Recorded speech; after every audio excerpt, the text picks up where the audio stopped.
Twelfth class का exercise 7.1 का आज से इस समाकलन का सॉल्यूशन शुरू किया गया है। इसलिए क्वेश्चन नंबर पहला देखो, यहाँ पर आके निरीक्षण विधि से समाकलन ज्ञात करें। तो निरीक्षण विधि से समाकलन तो एग्जाम में आता नहीं है, लेकिन दिया हुआ है तो समझा देते हैं, समझ लो। तो जिसका जो डिफ्रेंसिएशन होता है उसी का वह समाकलन हो जाता है। जैसे e पावर x का डिफ्रेंसिएशन e पावर x ही होता है, लेकिन जब e पावर x का इंटीग्रेशन निकालेंगे तो उसका डिफ्रेंसिएशन भी e power x plus c ही आता है। ठीक उसी प्रकार से यदि टाइम x का डिफ्रेंसिएशन देखा जाए तो हो जाता है sec स्क्वायर x हो जाता है, लेकिन जब sec स्क्वायर x का इंटीग्रेशन देखा जाता है तो उसका हो जाता है tan x प्लस c। इससे पता चलता है कि इसका जो डिफ्रेंसिएशन होता है उसी का इंटीग्रेशन डिफ्रेंसिएशन वाला ही क्वेश्चन हो जाता है। तो देखो निरीक्षण विधि से एक दो क्वेश्चन समझा देते हैं, समझ करके और उसी तरह सब बना लेना। ज़्यादा क्वेश्चन नहीं दिया हुआ है, 5 क्वेश्चन दिया हुआ है। तो देखो निरीक्षण विधि से बनाने के लिए सबसे पहले ये सोचना पड़ेगा कि जिसका हमको समाकलन निकालना है उसका वह किसका डिफ्रेंसिएशन है। तो साइन एक्स प्लस जो कॉस एक्स का डिफ्रेंसिएशन होता है, इसलिए हम क्या करेंगे, सबसे पहले cos 2x को ही हम x के सापेक्ष डिफरेंशिएट करेंगे। तो cos x के सापेक्ष डिफरेंशिएट करने के लिए यदि त्रिकोणमिति का फंक्शन डिफरेंशिएशन में दिया हुआ रहता है तो उसको थीटा के सापेक्ष डिफरेंशिएट किया जाता है। तो यह आ जाएगा 2x नीचे, फिर ऊपर जाएगा तो 2 कांस्टेंट चढ़ जाएगा और x को डिफरेंशिएट कर देंगे। ये हो जाएगा d cos 2x बटा हो जाएगा dx, cos का डिफरेंशिएशन माइनस साइन 2x आता है, 2 उतर जाएगा और dx बाई dx 1 हो जाता है। तो 1 लिखो या नहीं लिखो, d cos 2x by dx equal to, इसको गुना कर देंगे तो माइनस 2 साइन 2x आ जाएगा। अब हमको साइन 2x का इंटीग्रेशन निकालना है, इसलिए हम साइन 2x का वैल्यू निकालेंगे तो जो गुना में रहता है वो बटा के नीचे आ जाएगा। इसको बटा के नीचे नहीं लिख करके इस स्टाइल में लिखेंगे d माइनस 1/2, क्योंकि 2 है तो जरा के 1/2 हो जाएगा और ये cos 2x के साथ इसका गुना हो जाएगा। अब बटा में क्या हो गया d। तो अभी देखा है ना कि tan x का डिफरेंशिएशन sec स्क्वायर x था, और जब sec स्क्वायर x का इंटीग्रेशन निकाले हैं तो हो गया tan, उल्टा चलता है। तो ठीक उसी प्रकार जब इसमें हम इंटीग्रेशन sin 2x में लगाएंगे तो जो इसका आया है डिफरेंशिएशन वही हो जाएगा sin 2x का इंटीग्रेशन, तो सीधे उतर जाएगा -1/2 और ये हो जाएगा cos 2x और प्लस हो जाएगा c। यही निरीक्षण विधि से जो है होगा। देखो निरीक्षण विधि से जब सॉल्यूशन होगा तो यहाँ c नहीं जोड़ेंगे, केवल यही आंसर हो जाएगा। अब देखो cos 3x का निरीक्षण विधि से समाकलन निकालना है। तो हम ये सोचेंगे कि cos 3x किसका जो है तो डिफरेंशिएशन है, तो यह डिफरेंशिएशन है sin 3x का डिफरेंशिएशन होता है, इसलिए sin 3x को डिफरेंशिएट करेंगे x के सापेक्ष। यह हो जाएगा sin 3x और त्रिकोणमिति का फंक्शन है, या थीटा के सापेक्ष डिफरेंशिएट होगा, या फिर ऊपर जाएगा तो 3 कांस्टेंट चढ़ जाएगा, dx बटा dx हो जाएगा। ये आ जाएगा d sin 3x बाई हो जाएगा dx इक्वल टू साइन का डिफरेंशिएशन cos 3x होता है और 3 उतर जाएगा और dx बाई dx 1 लिखो या नहीं लिखो।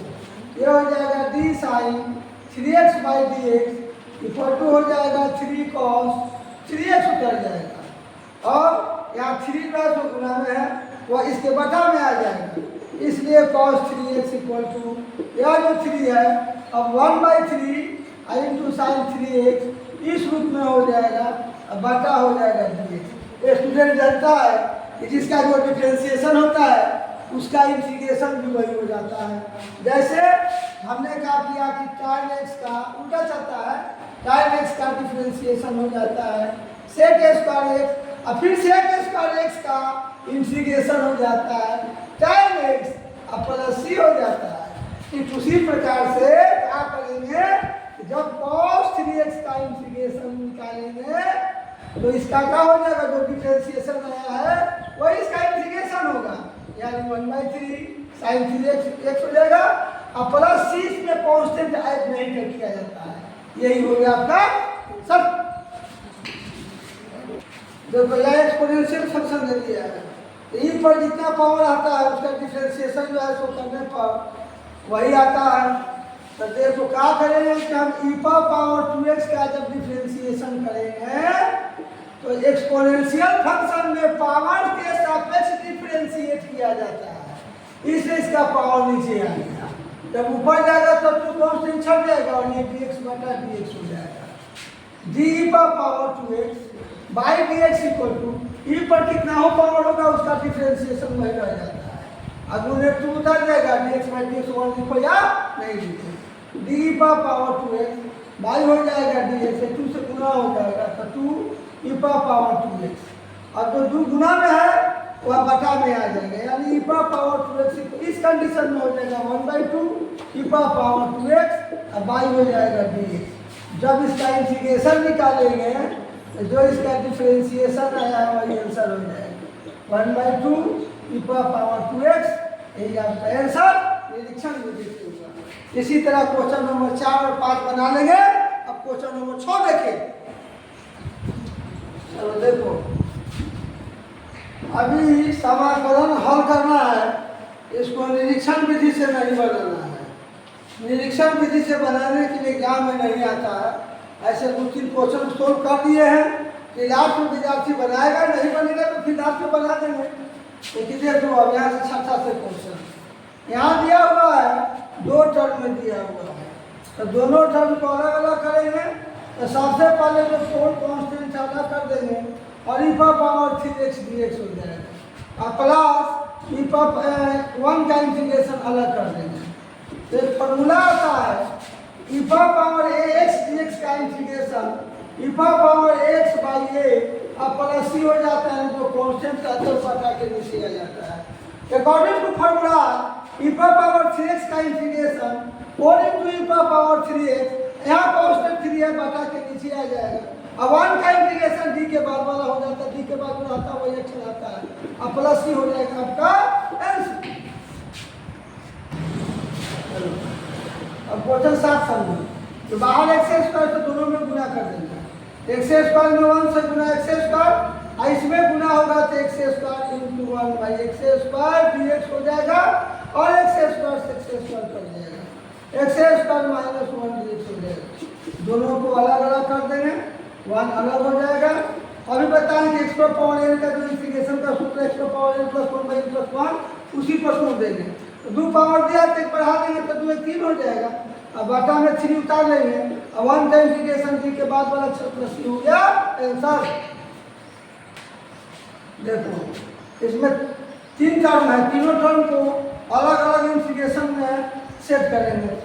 तो a कांस्टेंट छाट लेंगे, x स्क्वायर को इंटीग्रेट करेंगे, b कांस्टेंट छट जाएगा, x dx को इंटीग्रेशन में डालेंगे, और c कांस्टेंट छट गया तो 1 बच गया dx।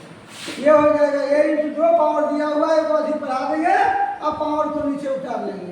यहाँ x दिया हुआ है 1 बढ़ा देंगे तो एक कितना हो जाएगा 2 हो जाएगा, अब बटा में 2 पावर उतार लेंगे, और 1 का इंटीग्रेशन d के बाद में जो अक्षर होता है वो c से गुना कर x होता है, अब प्लस हो गया c, यानी ax cube by 3 plus bx square by 2 plus cx अब प्लस c हो जाएगा आंसर। चलिए तो क्वेश्चन नंबर 9, इसमें दोनों टर्म को अलग अलग करेंगे तो 2 कांस्टेंट छट जाएगा और x स्क्वायर dx का इंटीग्रेशन कर देंगे, फिर यहाँ e पावर x का इंटीग्रेशन अलग कर देंगे। फॉर्मूला होता है कि x बार बार बता रहे हैं कि x पावर n का इंटीग्रेशन जो पावर दिया उसमें जोड़ दो, बाटा नीचे उतार के प्लस 1 प्लस c लीजिए। ठीक उसी प्रकार यहाँ 2 दिया हुआ है, एक को अधिक बढ़ा देंगे तो 2 को 3 को हो जाएगा, पावर को नीचे उतार लेंगे, और प्लस सी पर पावर एक्स का इंटीग्रेशन ई पर पावर एक्स होता है प्लस कितना होगा सी कांस्टेंट गुना कर देंगे 2x³ 3 प्लस सी पर पावर एक्स प्लस सी हो जाएगा आंसर। देखो सबसे पहले इसका इंटीग्रेशन निकालने के लिए इसको a माइनस बी के होल स्क्वायर में तोड़ देंगे, इसको a मान लेंगे इसको b मान लेंगे। सूत्र याद है a माइनस बी का होल स्क्वायर a स्क्वायर बटा a स्क्वायर का रूट x के स्क्वायर माइनस 2ab a की जगह रूट x b की जगह 1/√x b का स्क्वायर 1/√x का होल स्क्वायर ये हो जाएगा dx।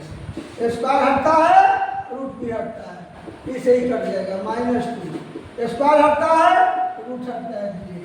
अब सब को अलग अलग कर दे ये हो जाएगा x integration x dx 2 constant छट जाएगा 1 dx और ये हो जाएगा 1/x dx हो जाएगा।